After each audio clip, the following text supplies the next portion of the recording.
Welcome to another edition of Carnivore Bites. I'm your host, Jeff Sherman, along with Dr. Eric Lopkin. And we have a lot on the docket today. Again, the war in the Middle East, at the forefront of all this. But let's just go to what happened last night with the GOP defeats. Some people were pointing to the fact that is it indicative of the Trump is toxic? You had things like in Kentucky, the gubernatorial race, and then in Virginia, it looks like a setback for the governor of Virginia is, let's just say, presidential aspirations. What is your take on it? My take, before you go do that, I think my take is, yeah, was it disappointing for Republicans? I don't think it was earth-shattering, though. That's just my humble opinion. What say you, Dr. Lopkin? Yeah, I don't think it was earth-shattering at all. I know There I've you heard go. a couple of pundits talking about, oh, this doesn't bode well for the GOP next year. Honestly, I don't think it's going to have any effect on the GOP next year because we're talking about two vastly different election years. This year was local representatives, statewide, municipalities, and the issue at hand was abortion. And Yes. that's all this year's elections were about. Now, what does that mean for the GOP? It means very clearly the pro life movement has been defeated. If the Republicans cling to it, they are going to go down with it. America is Great analysis. Walk away from it. It's not a winning situation. Stop it. 100% agree. Now, America is in favor of abortion. Republicans can push back against unlimited abortion, but they've got to be very clear that, yes, abortion has to be safe and legal. To steal the line from Bill Clinton, abortion should be safe, legal, and rare. They need Mm-hmm. to make exceptions for the life of the mother. And realistically, I think they can win if they focus on a 15-week limit rather than pushing against no access to abortions, where radical Democrats are pushing for open access for everybody. I believe it was Ohio yesterday, I think. Yes, They it was. went to the polls, they passed that abortion is protected, but they said only up to the viability of the fetus, which needs to be determined by the physician. I think that is actually the best way for the Republicans to go. Yes, if the doctor says the fetus is viable, abortion is no longer an option, with the exception of a danger to the life to the mother. That's where Dr. they've Lopkin, you're underutilized because I believe I'm dead serious because I think that the Republicans should come out and actually embrace the Ohio decision. yes, they really should. And Yes, it that would was be great political strategy. That is, I think, the thing to do. Yes. all this year's elections were about. Next year's elections are going to be very different because they're basically about Joe Biden. And And let's talk about that, about his swing states. What do you yeah, think that he's losing in all swing states except for Wisconsin, where he's up by 2, which is in the statistical realm of accuracy? So essentially, he's tied. So, what's your thoughts on that? Not a good weekend for Uncle Joe, correct? No, he's within the margin of error in Wisconsin. He's losing. And I love the fact the mainstream media talked about this because they were terrified, but they left out so much that was in this poll. Because on average, in the swing states, Trump was beating Biden by 4 points across the swing states. Now, if you That's his lowest number of victory. Yes, go ahead. If you dig deeper, though, Nikki Haley was beating Biden by 8 points. A generic Republican was beating Biden by 16 points. Okay, so Wow. Trump, yes, Trump can beat Biden, but so can basically everybody else in these swing states. This is Interesting. I was about, unaware of that. yeah, this is about Joe Biden. And as time goes on, one, his numbers are getting worse, but he is alienating more and more of his base. As with what's His going on, radical base, yes. but not just the radical base, because with what's going on in Israel, he can hold on to the radical Muslim base or he can hold on to the Jewish base, but he's not going to be able to hold both. We've seen black audiences, black voters turning away from him, Hispanic Trump's at voters. 22. Yeah, Trump's at 22. No Republican has done that well with the African American community since polling started. I So, think it's a bigger trend than just this election.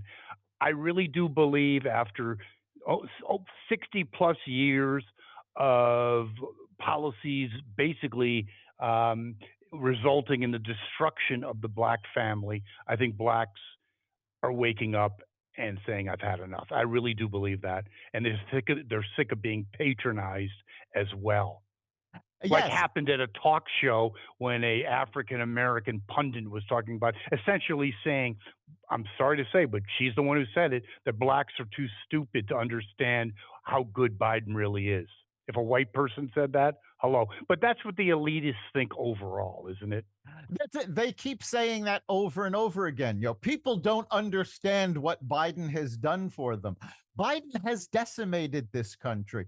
Biden has led us to the brink of World War III.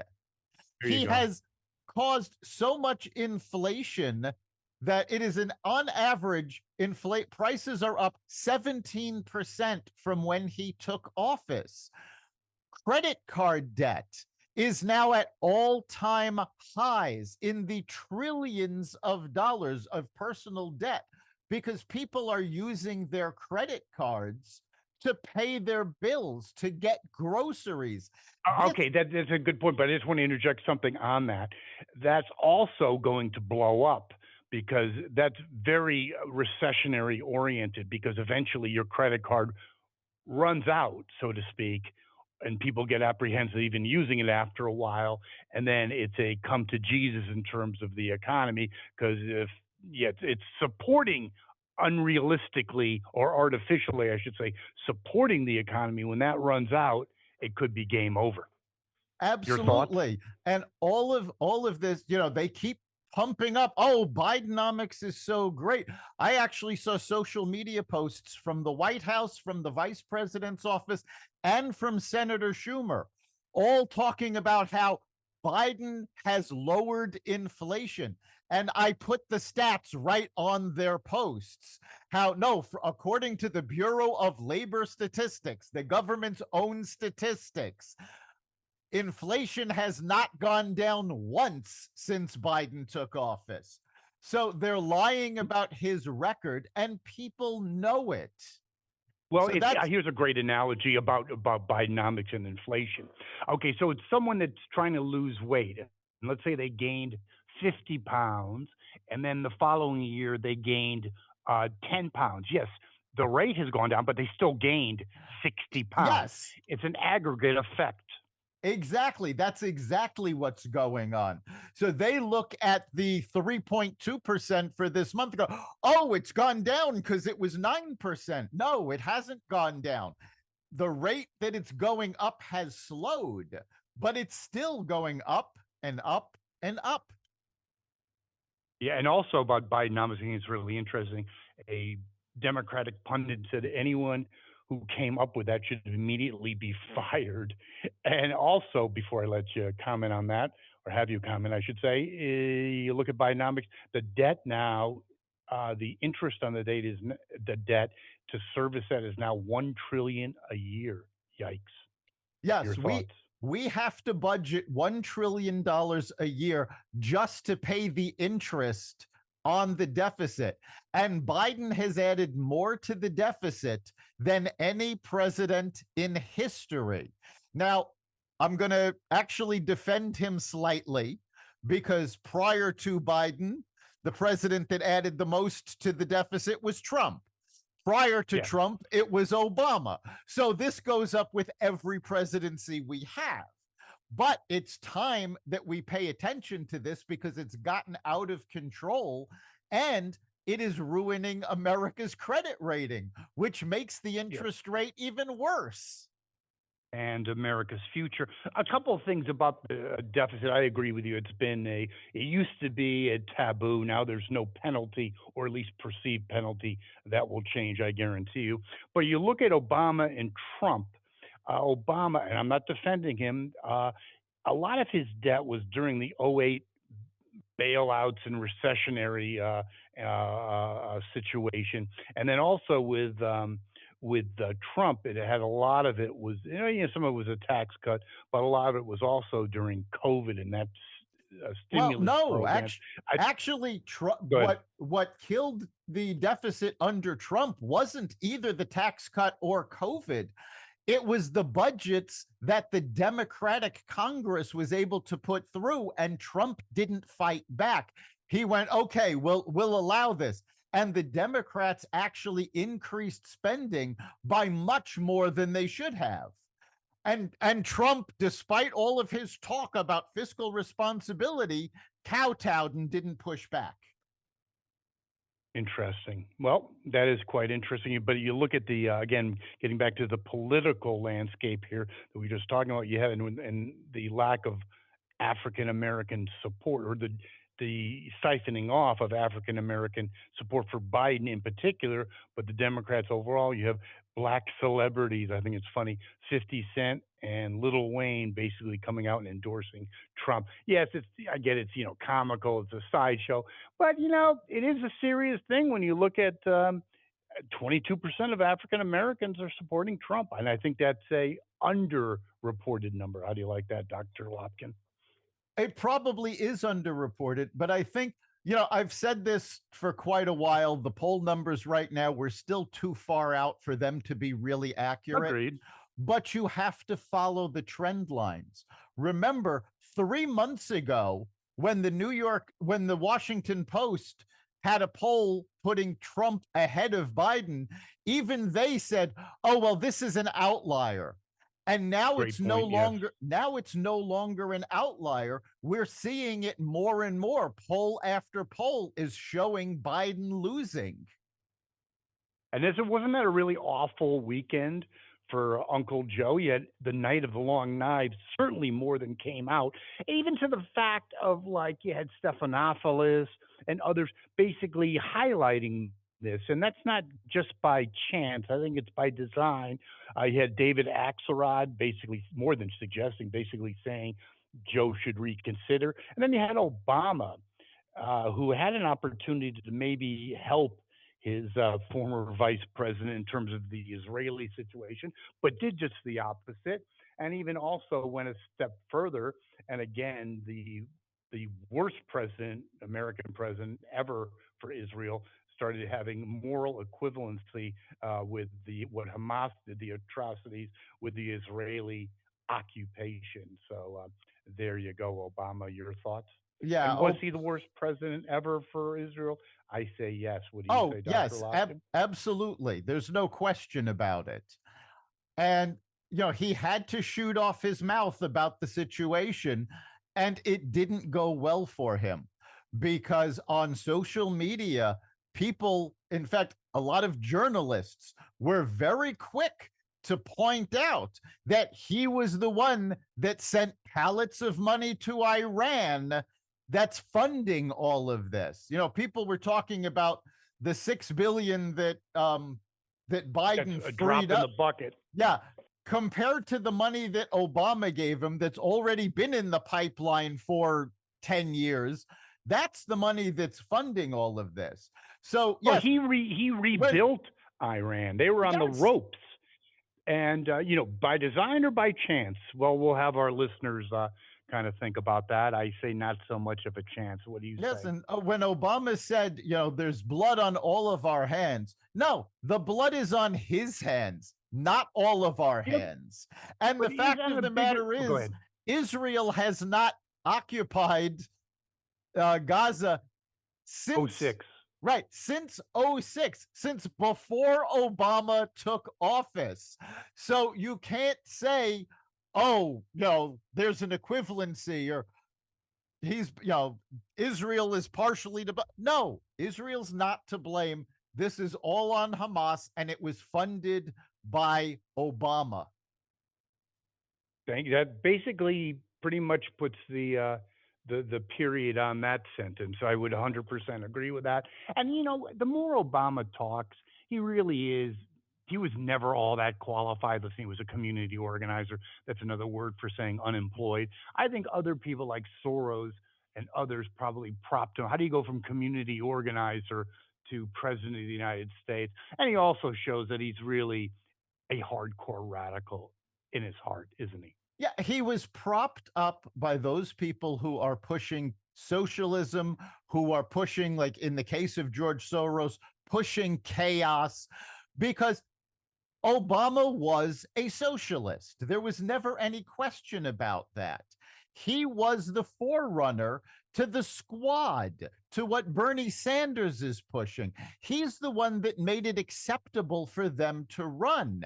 And now No we doubt. see that their policies. Forget about the divisions in party, forget about the yelling back and forth, and that these are just horrible people. Their policies that they have put forward, defunding the police, all of the socialist programs they've tried to get passed, they have destroyed cities around the country. They destroyed the southern border. They have allowed terrorists to come into the country because let's leave the border open. In fact, the FBI, the head of the FBI, what's his name, Ray, in testimony before Congress, stated point blank that they have no doubt that Hezbollah has terrorists within the United States now. Yeah, how do you like to play, Mrs. Lincoln? Yeah, great. Yes, he actually is really like you said, the epicenter of a lot of today's problems. That is Barack Obama, the first president from Kenya, and I also think he's at the heart of the weaponization of our agencies, IRS, FBI. So he really did. He did actually a shitty job as president, but an excellent job of really pushing socialism and destructive policies, both internationally and right here in the good old USA. Am I not Yes, correct? he was amazing at accomplishing his agenda. Unfortunately, his agenda is terrible for the American people. And that's where we are now. Yes, and one of his cronies, Bernie Sanders, the icon of self-hating Jews, has said it's basically been radio silent as the squad spews anti-Semitism and anti-Israeli rhetoric. What a despicable piece of shit, correct? Yeah, it's absolutely unfathomable what's been coming out of him. And the Or fact not? of, or not coming out of him, the fact is, the House of Representatives was united enough to censure Rashida Tlaib over not just her comments, but the fact that she is spreading misinformation about Israel. She is spreading terrorist propaganda. Now, these are, I mean, they impeached, never mind accused, they impeached Donald Trump over claims that he encouraged his followers to have an insurrection in the Capitol. Rashida Tlaib did that with Palestinian terrorists where they raided the Capitol. And we were lucky to get her censured. Oh, I would agree 100% of that. And also, I think a lot of these protests, yeah, you can point to the indoctrination in terms of the higher education. That's another issue unto itself. But it's also about a destroyed an asinine immigration policy or lack thereof that let people that have nothing in common with American values into this country. Am I not correct? Well, it's a combination. Immigration is a big Yeah, part of oh, I it. said, oh no, But I said a yeah, combination, no oh doubt. yeah. But I mean, I think the bigger part of it is our higher education system. And now I think it's both.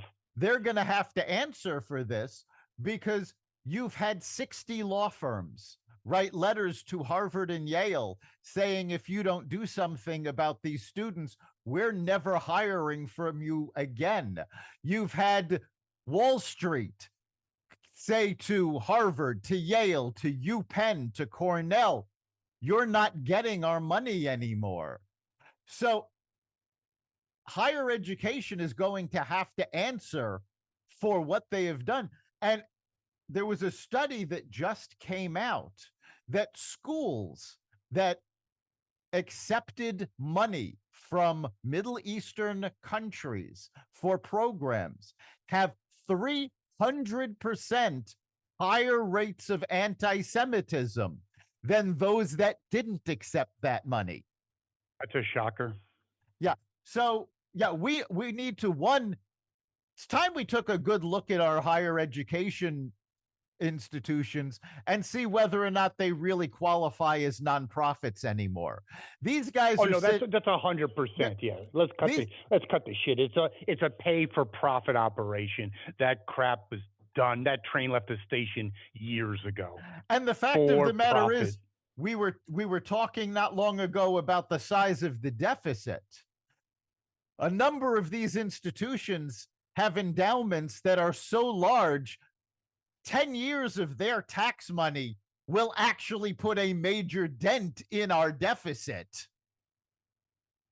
I agree with all of that. And then there's even a bigger issue. It's supposed to be, icons of higher education. Cornell is an icon of anti Semitism and anti Israeli fervor. And you got to ask yourself the question any Jew who sends their kids to those shit ass universities to have their head examined and support them in any way. But it also is a bigger issue, Dr. Lopkin. What the hell are they learning? They're learning a lot of dribble drabble. We talked about this years ago or a couple of years ago about my God. I mean, you look at this, what they're turning out, these friggin' nutcases. I'd much rather have someone who, we talked about, having a smorgasbord of usable skills that they've acquired. I'd rather hire them. First of all, they're probably got a lot more common sense and a lot more workable knowledge than a $300,000 bullshit degree from bullshit you. Yeah, no, higher education has completely failed an On. entire generation of students. They're not teaching them, they're indoctrinating them, they're brainwashing them.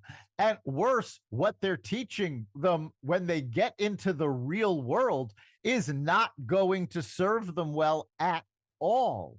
And in That's why they fact, all have to be retrained, by the way. That's a big, big yes, thing that corporate America has to undertake because they're coming out. Yeah, they know a lot about anti-Israeli and anti-Jewish stuff, but they didn't know shit about business or anything that requires common sense no, or learning.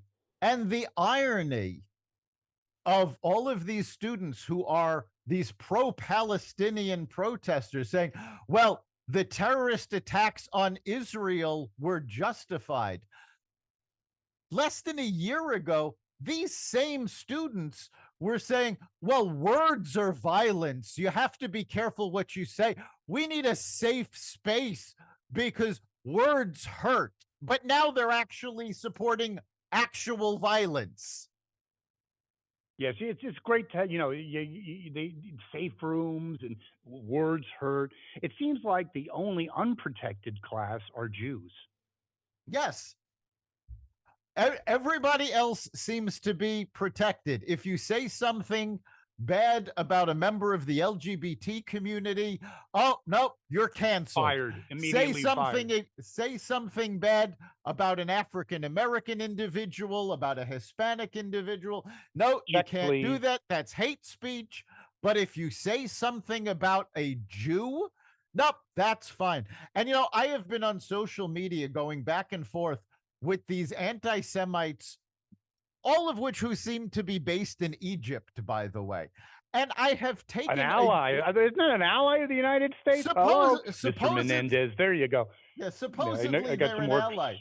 But what I There you go. find really interesting is that Facebook was really quick to suspend accounts if you said something about the Hunter Biden laptop, if you disagreed about getting a COVID vaccine. But there is nowhere on their site to report actual hate speech and anti Semitism. Apparently, Beautiful, isn't it? apparently anti-Semitism is not against their code of conduct. Well, anti-Semitism seems to be not against Germany's code of conduct. Anti-Semitism is exploding in Germany, but it's not doing all that bad right here in the good old United States when someone was thrown out of the Philadelphia Eagles game for having an Israeli slash U.S. flag. Beautiful. Yeah, this is what is going on. There was a Jewish man in Ventura County, California, who was killed by pro Palestinian protesters. The sheriff is investigating, but because the witnesses were other pro Palestinian protesters, they're not, they're circling the wagons around the guy that killed this man. We've had a senator attempted to be killed. A major Jewish leader was killed, and yet the FBI refuses to call any of these a hate crime. They say, well, there's no evidence that anti-Semitism was involved in this. Really? Maybe the reason you're not finding the anti-Semitism is because in Joe Biden's staff, there are over 30 people that wrote a letter condemning Biden for defending Israel. We have anti-Semites in the State Department. There's one State Department employee that has been posting anti-Semitic rants on his public blog for years, and he's still employed in the State Department. Wonder if these people have Obama connections. It wouldn't surprise me, but it is kind of interesting, Dr. Lopkin, and your analysis would be greatly appreciated. Not just Joe Biden, but aren't the Democrats really in a quandary? Didn't they create the monster that could destroy them?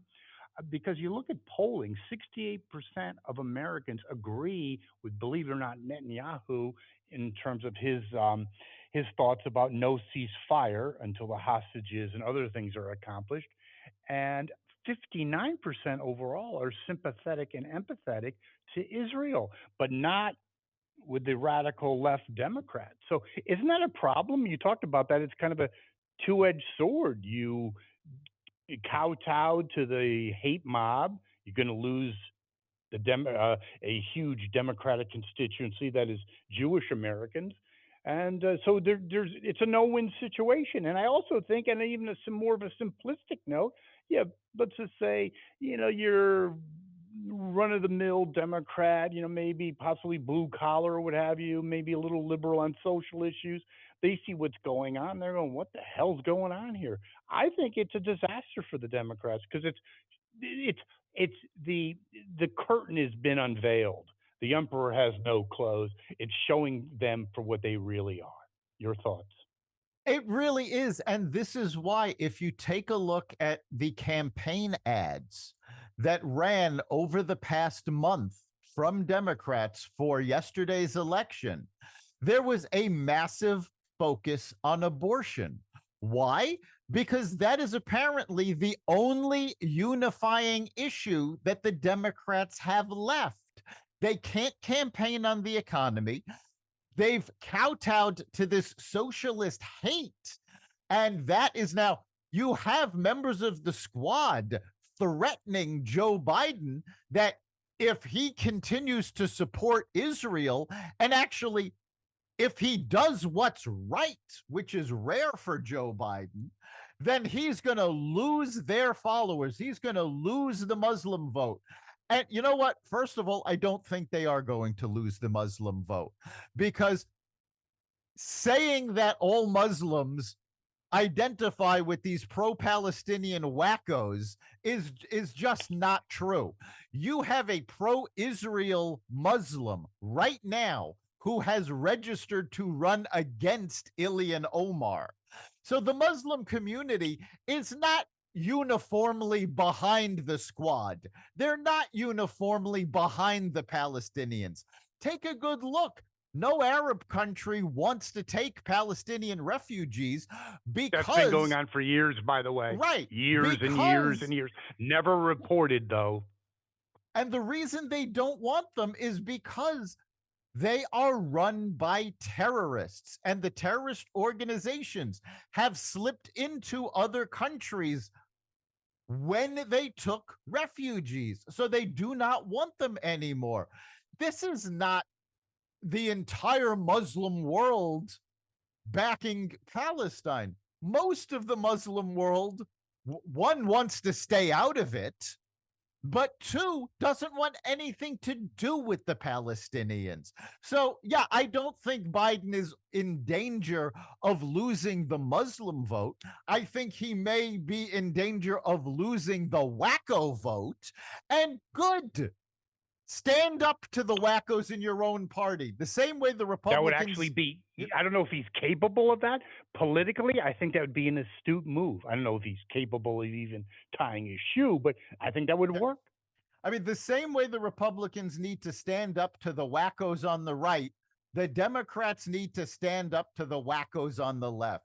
It's time the extremists are shut down.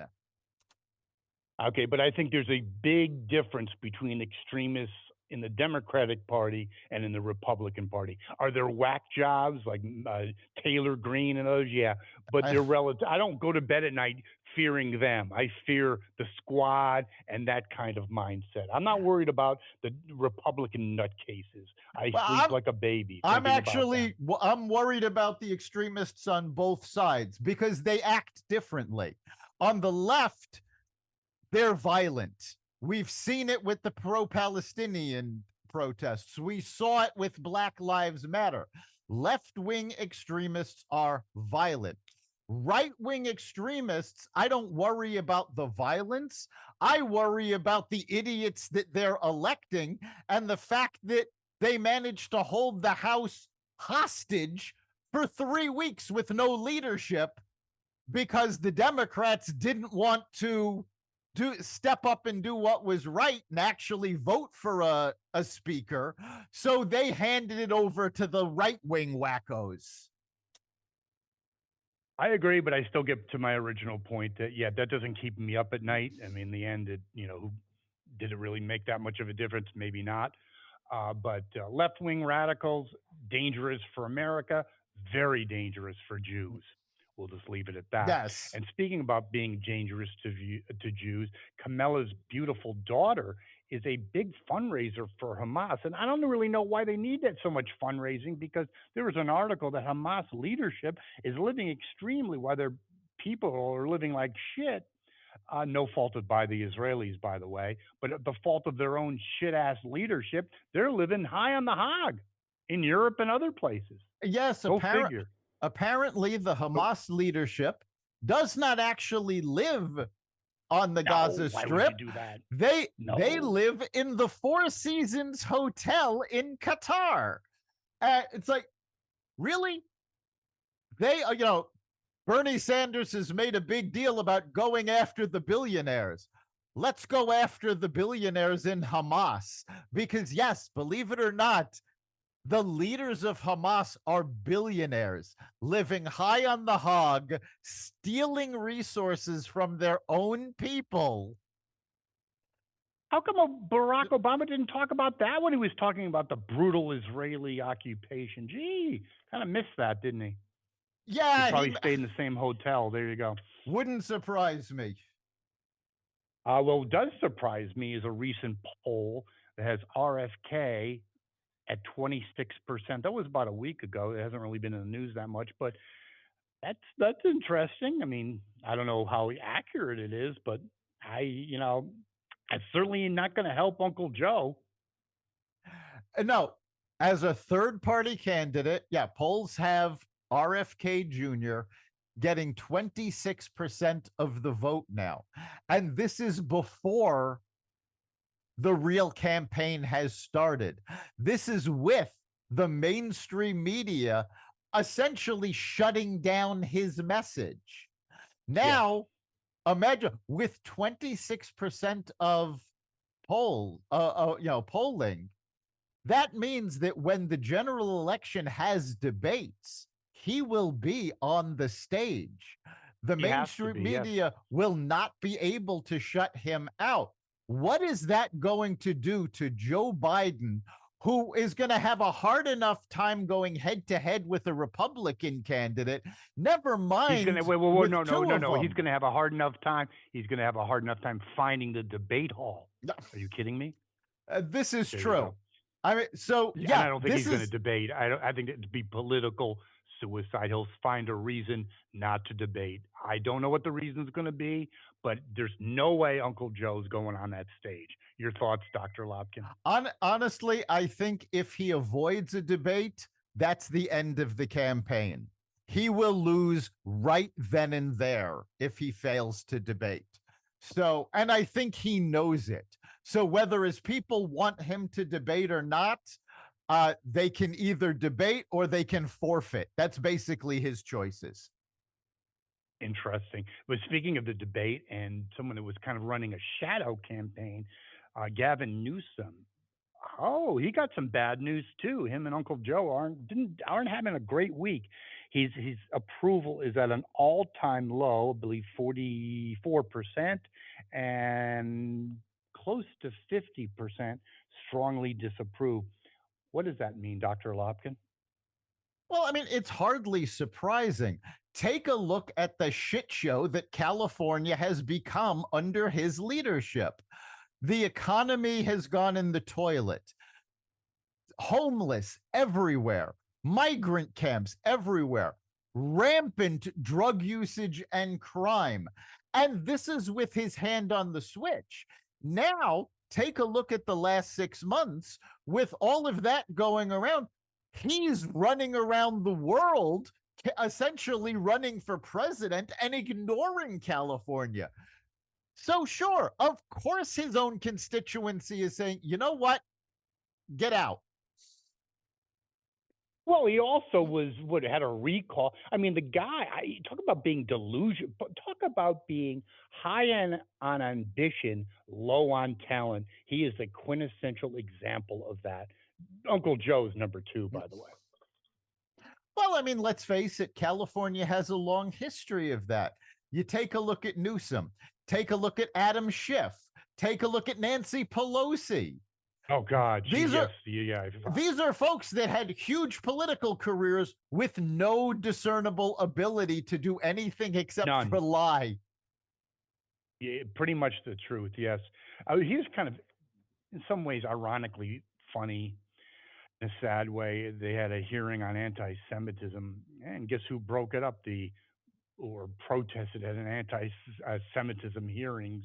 They have the whack job protesters, anti-Semitic slash Palestinian supporters. Kind of ironic, isn't it? Well, no, it's not really ironic because they've been interrupting every hearing that Congress has had. Talking about the border, they're there shouting free Palestine. Talking about the deficit or the Hunter Biden investigation, they're there yelling free Palestine.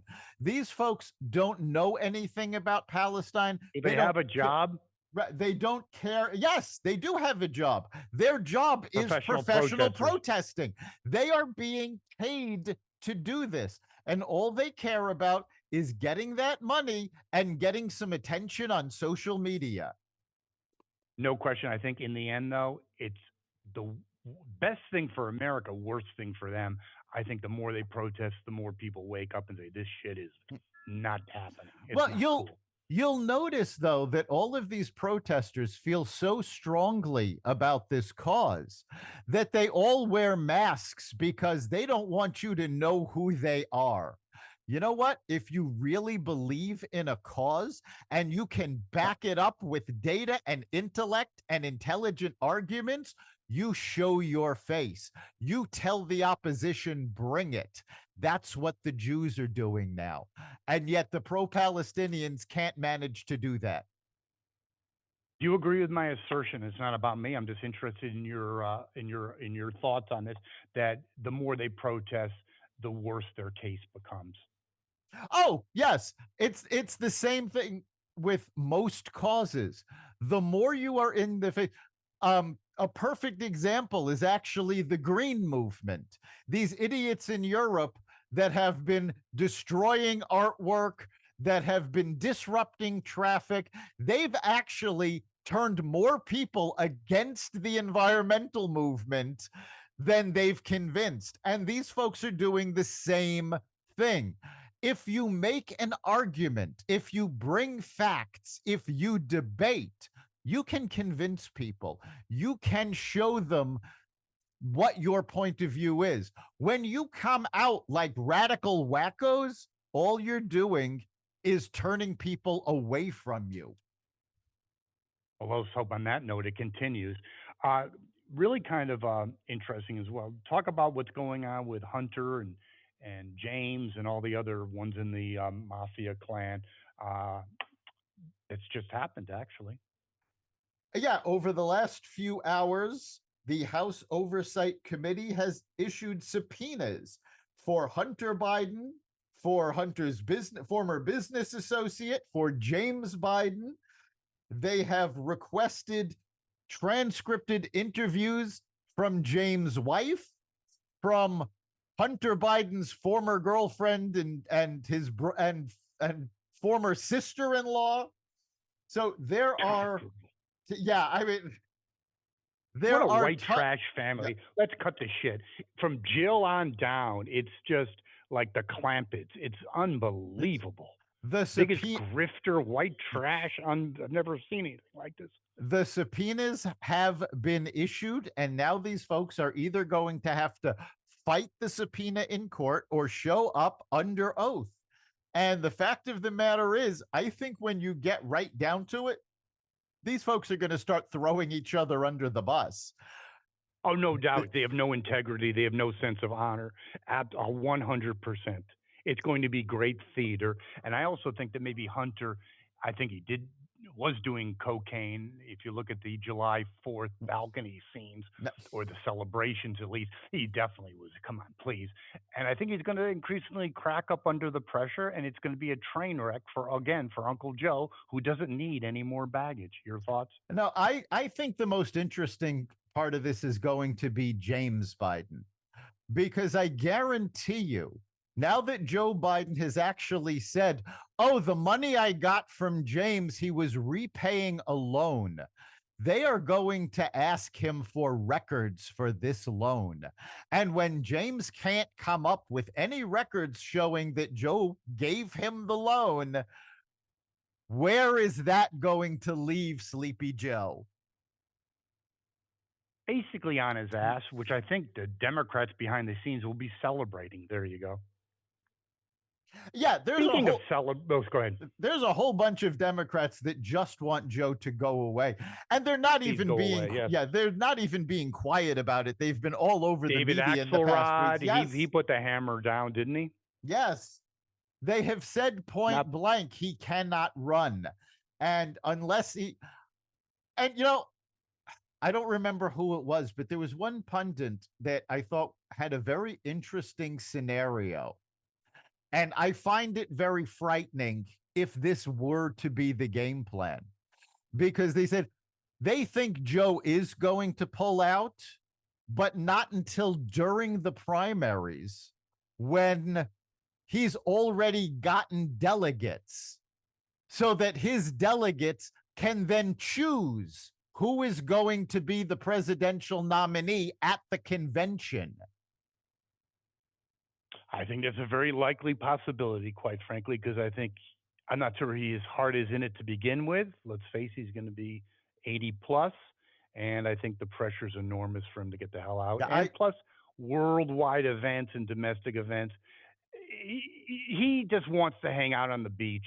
He's not into this shit in any way. but I find that possibility terrifying because it really does show how much contempt the Democratic Party has for their own voters. They don't even want the voters to decide who's going to represent the party in the presidential election. They want their own elites to make that decision. Exceptionally great point and 100% unfortunately accurate. We want to close in kind of a more of a lighthearted note. Mayor Petey, things wasn't really not really going his way either, is it? I think well, let me before we get into the comical end of this, I think his political fortunes. He came in as the high flyer, so to speak. It's pretty much come to earth. Am I correct on that? Oh Or yes, maybe sub earth? he's fallen to earth, and not in a gentle way. He has Terminal plummeted. velocity, they Yes, call it. yes, he has plummeted to earth. And what Because he never happened? was qualified. He checked the boxes. He checked boxes, and now it's come back to haunt him because last night the House of Representatives approved the I want to get this right. It was the Financial Services and General Government Appropriations Act. Now, this is a standard budget act. It passed a budget to allow the General Services Administration to function, the Securities and Exchange Commission to function, various other federal agencies. It's part of every budget process. What made this one different was an amendment that was passed last night that would drop Pete Buttigieg's salary to $1 As because it should be, by the way. because they have said it is absolutely ridiculous that he has been spending taxpayer money on private plane rides, taking private jets all over With his boyfriend. Yes, using taxpayer money to take his family with him, and he has done nothing that is related to his actual job. And this passed. Now, will it pass the Democratic controlled Senate? Who knows? But I thought it was absolutely hysterical that they passed lowering his salary to $1. Fantastic. And it is about what he's worth. So, another great episode, Dr. Lopkin. And maybe you can talk to our listeners about how they can share their input with us. Yeah, we'd love to hear what you think about the issues we talk about, and tell us what issues you want to hear more about. You can get us at the Carnivore Radio Facebook page, message us there. You can also reach us at the xvadio.com/connect. Let us know what you're thinking. And of course, you can catch every episode of Carnivore Bites at xvadio.com/podcasts, the Carnivore Radio website, Apple Podcasts, Google Podcasts, Spotify, iHeartRadio, Audible, Amazon Music, and other platforms that respect freedom of speech. Thank you, Dr. Lopkin. We'll be at it next week. We'll see you then.